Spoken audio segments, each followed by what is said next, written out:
नमस्कार। आप सभी का आज के इस फिजिक्स गाइडलाइन के क्लास में सभी का स्वागत है। आज हम इस फिजिक्स गाइडलाइन के क्लास में अध्ययन करेंगे कक्षा 12वीं भौतिकी के अध्याय 1 विद्युत आवेश एवं क्षेत्र के अंतर्गत एक बहुत ही महत्वपूर्ण और परीक्षा में पूछे जाने वाले टॉपिक किसी बिंदु आवेश के कारण विद्युत क्षेत्र की तीव्रता। तो यहाँ विद्यार्थियों, हम किसी बिंदु आवेश के कारण विद्युत क्षेत्र की तीव्रता का अध्ययन करें, उसके लिए हमें इस चित्र बना हुआ है, इस चित्र पर हमको विचार करना है। इसी चित्र के आधार पर ही हम किसी बिंदु आवेश के कारण विद्युत क्षेत्र तीव्रता का समीकरण ज्ञात कर सकते हैं। तो विद्यार्थियों, आप इस वीडियो को शुरू से अंत तक अवश्य देखिएगा ताकि आपको इस बिंदु आवेश के कारण विद्युत क्षेत्र तीव्रता के संबंध में जो सूत्र की व्युत्पत्ति हो आपको स्टेप बाय स्टेप समझ में आ जाए। विद्यार्थियों, मैं आपको कोशिश करूंगा कि पहले समझाऊं, उसके बाद फिर इसी बोर्ड पे मैं एक नोट से भी लिखा दूंगा जिसको देख करके आप अच्छे से नोट तैयार कर सकते हैं। तो आइए विद्यार्थी शुरू करते हैं किसी बिंदु आवेश के कारण विद्युत क्षेत्र तीव्रता का समीकरण की व्युत्पत्ति पर। तो इसके लिए इस चित्र पर ध्यान देते हैं। विद्यार्थियों, मान लेते हैं कि इस चित्र के अनुसार वो एक बिंदु है जिस पर प्लस क्यू आवेश स्थित है। इस बिंदु O से r दूरी पर एक बिंदु P है जहां हमें विद्युत क्षेत्र की तीव्रता ज्ञात करनी है। तो इसके लिए हम इस बिंदु P पर एक परीक्षण आवेश Q0 की कल्पना करते हैं। अतः कूलाम के नियमानुसार इन दोनों आवेशों के बीच लगने वाला जो बल होगा उसको हम लिख सकते हैं कि F equal to 1/4 pi epsilon 0 Q0 upon R का स्क्वायर। कूलाम के नियम आप पहले पढ़ चुके हैं। हमारे इस फिजिक्स गाइडलाइन के वीडियो में आप उसको देख सकते हैं, हमारे यूट्यूब चैनल में। उस पर हमने इसको अच्छे समझाया है, नोट से भी उसको बताकर उसमें समझा दिया गया है।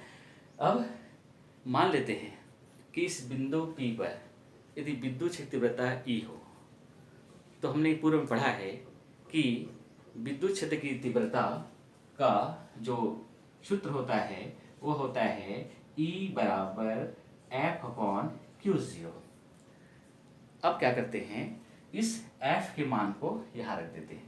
जब इस E के मान को इस F के मान को जब इस सूत्र में रखते हैं तो इसको हम इस प्रकार से लिख सकते हैं कि E बराबर 1/4 pi epsilon 0 Q0 upon R के स्क्वायर इंटू Q0 पहले से है। अब हम क्या करते हैं, इस Q0 से Q0 को कैंसिल कर देते हैं। तो यहाँ क्या बचेगा, यहाँ बचता है, इसको हम इस प्रकार से लिख सकते हैं कि E equal to 1/4 pi epsilon 0 Q upon R का स्क्वायर। ये इसको हम देते हैं समीकरण नंबर 1।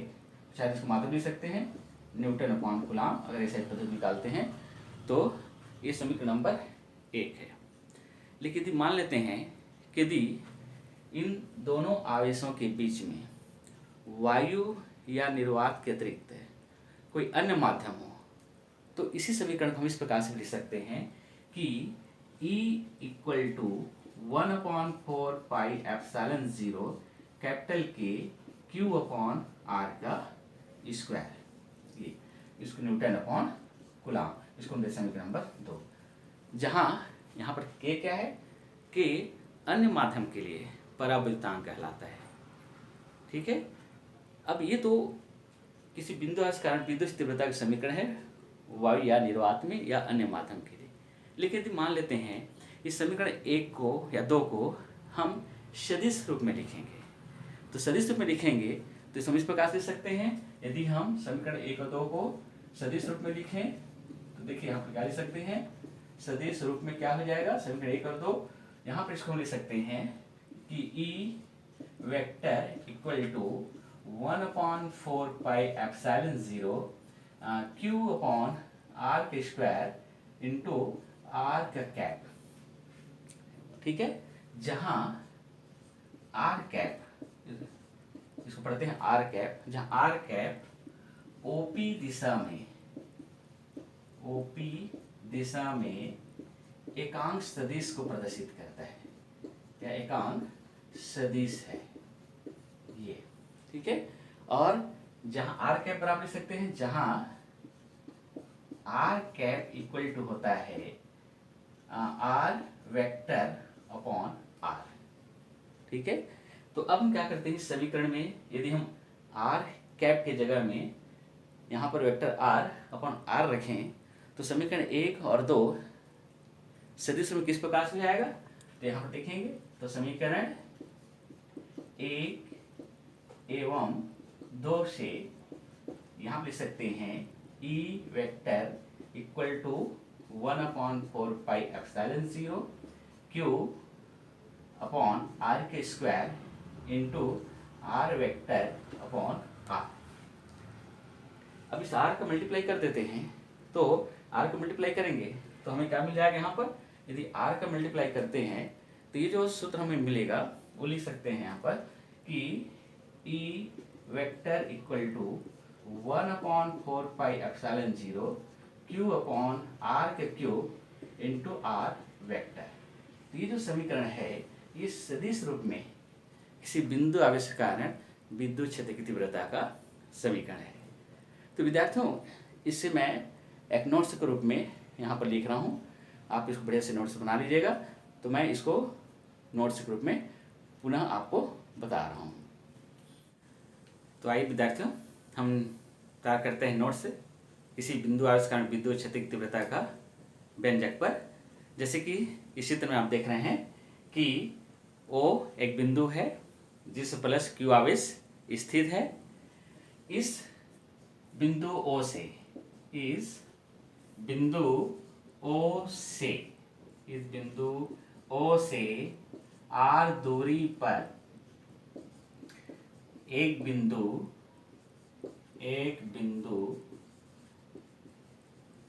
P है जहां विद्युत क्षेत्र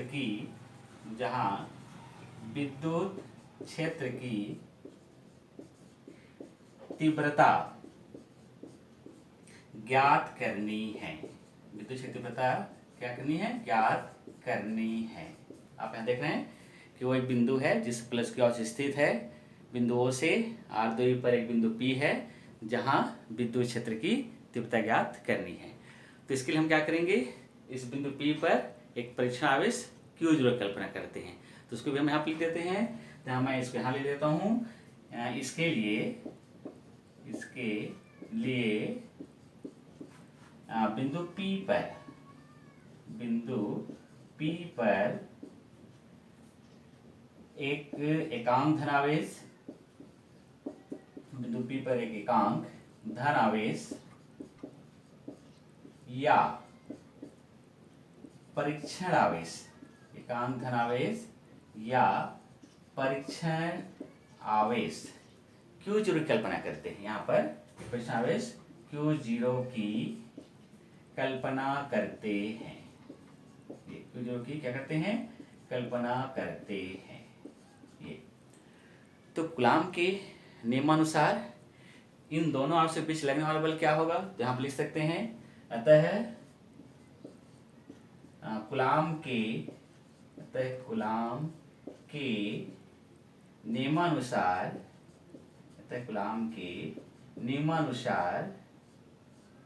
इन दोनों आवेशों के मध्य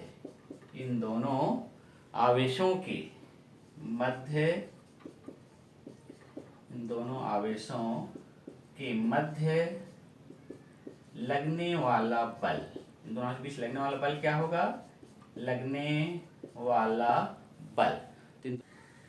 इन दोनों आवेशों के मध्य लगने वाला बल जिसको यहाँ ले रहा हूँ, ये हो जाएगा F equal to 1/4 epsilon 0 Q0 upon R का स्क्वायर न्यूटन।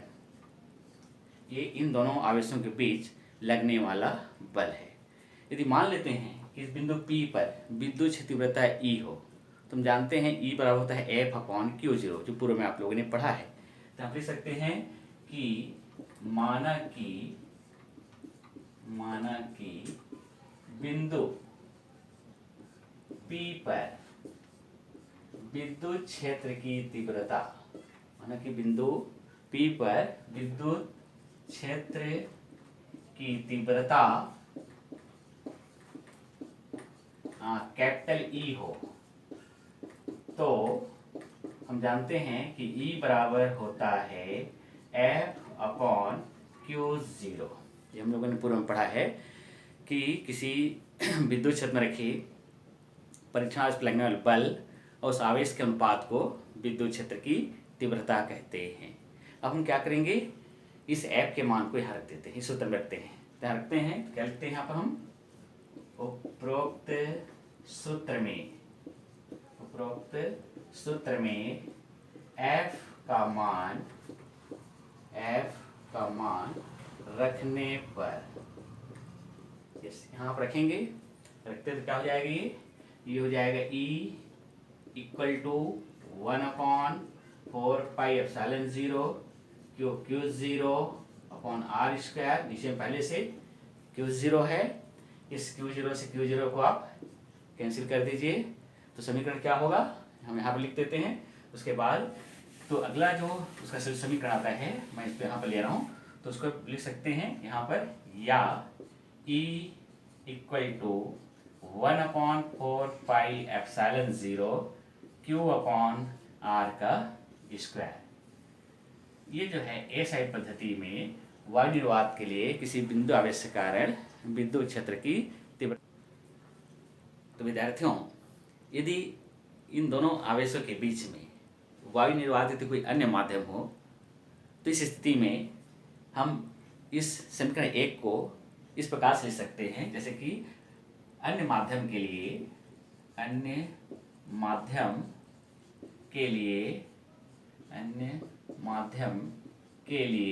ये हो जाएगा E = 1/4πε0 कैपिटल K Q/r²।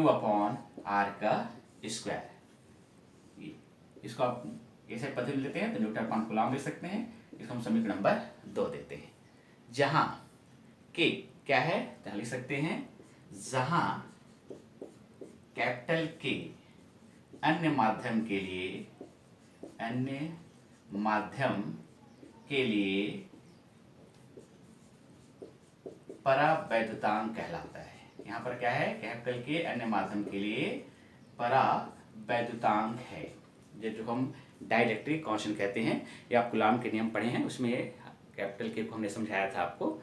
अब ये तो समीकरण 1 और 2 किसी बिंदु आवेश कारण विद्युत क्षेत्र तीव्रता का समीकरण है। हम समीकरण 1 और 2 के यदि लिखना चाहें तो जैसे हम पूर्व में पढ़ा है कि 1/4πε0 का मान 9×10⁹ होता है। तो हम समीकरण 1 और 2 किस प्रकार से लिख सकते हैं, जिसको मैं यहाँ पर ले रहा हूँ, इसको मिटा रहा हूँ। तो समीकरण 1 और 2 को हम किस प्रकार से लिख सकते हैं, तो मैं यहाँ ले रहा हूँ, उसको ध्यान देंगे। समीकरण 1 एवं 2 को निम्नानुसार लिखा जा सकता है। कैसे लिखा जा सकता है, ध्यान दीजिएगा। तो समीकरण 1 और 2 को हम किस प्रकार लिख सकते हैं, देखिए इस समीकरण 1 और 2 को हम इस प्रकार से लिख सकते हैं कि E = 9 × 10⁹ Q/r² न्यूटन/कूलम्ब।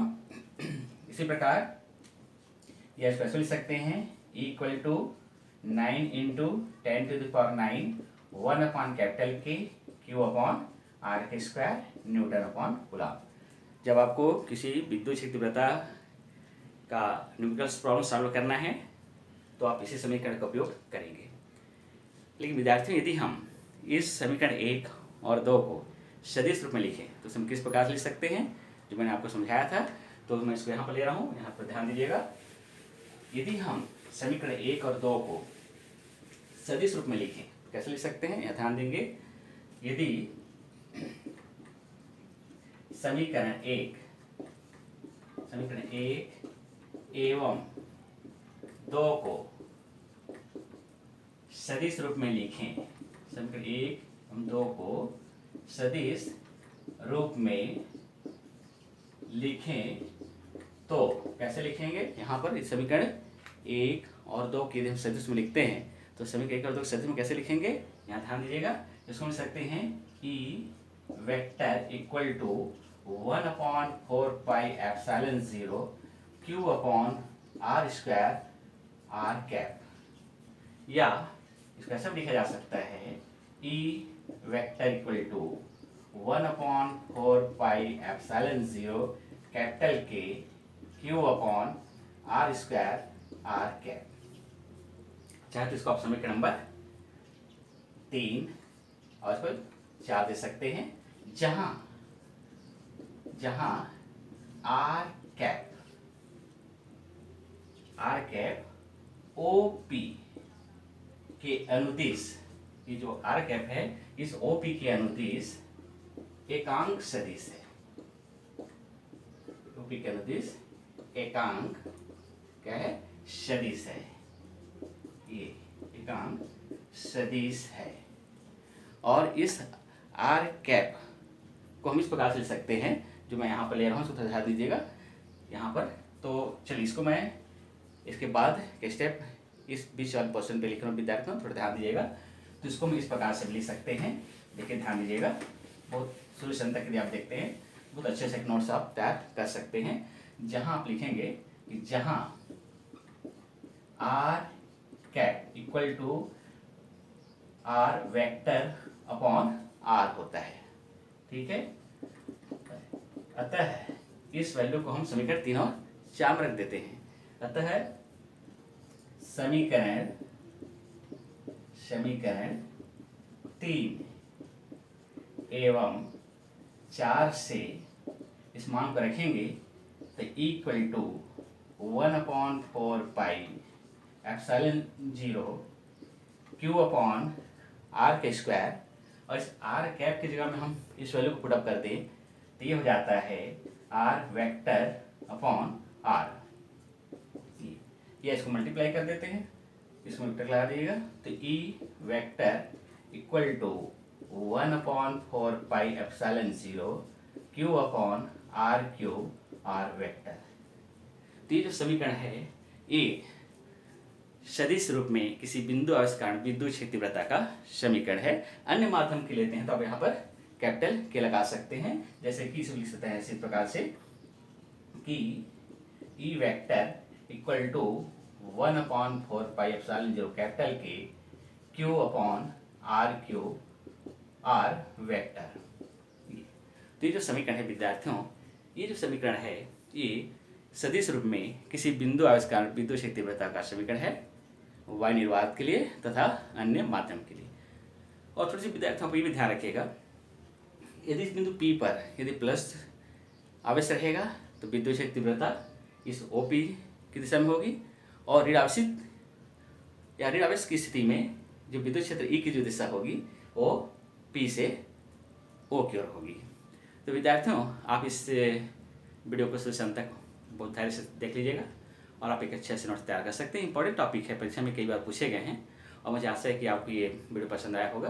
अगर आपको पसंद आया होगा तो इसे लाइक कीजिएगा, शेयर कीजिएगा, अपने दोस्तों को इसका लाभ मिल सके। और यदि आप हमारे चैनल पर नए हैं तो आप हमारे चैनल को सब्सक्राइब कीजिएगा। और फिर मिलेंगे दोस्तों एक नए वीडियो के साथ, इस चैप्टर के एक नए वीडियो के साथ, इसी फिजिक्स गाइडलाइन के एक नए क्लास में। तब तक के लिए आप सभी को धन्यवाद, नमस्कार।